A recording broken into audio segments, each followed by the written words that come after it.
What's up, everybody? Isaac with Cultivate Supply, cultivatesupply.com. Today we're going to be going over hooking up one of these liter pumps. This is the pump that's going to arrive with your commercial kit. So I'm going to go over basically the components on hooking this up to your hard PVC and a couple things about this specific pump. The first thing I want to mention is it does have a valve right here that you can prime. So if you're going to be hooking up this inline pump above your reservoir, you're going to want to prime that using this little piece right here.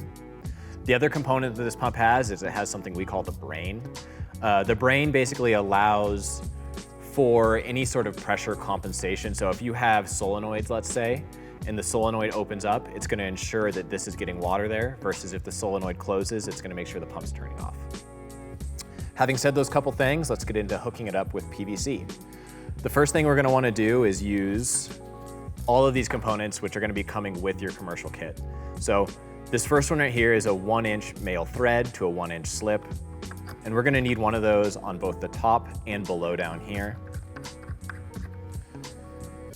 So once you connect this piece of the PVC here into the pump, the next thing we're going to do is install the RCal filter before the pump. The reason we recommend this is because it's going to catch more of the sediment, and it won't be allowing the pump basically to have as much sediment. So it just makes a little bit more sense. It just keeps your pump cleaner for a little bit longer. When we connect most of our components, especially pumps, we really recommend adding these unions. These are going to come in that commercial kit as well. They allow you to basically unscrew them, take the pump out or whatever the component is, clean it, fix it, repair it, whatever the issue is. They allow you to just take it out without having a lot of problems. So we're going to go ahead and plug our RCal filter right here. We have a different video as well you can check out on just installing an RCal filter. It doesn't necessarily matter if you have the RCal filter like this, straight up and down, or like this, where it's just sitting below.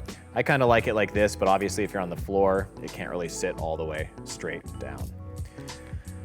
So once you have your RCal filter hooked up, then we're gonna have the water coming up out of the pump. So we have another one of these 1-inch male thread to 1-inch PVC. All these pieces are going to come in that kit. Here's that other union that allows you to disconnect the pump completely. And then all of this piping will go up and out.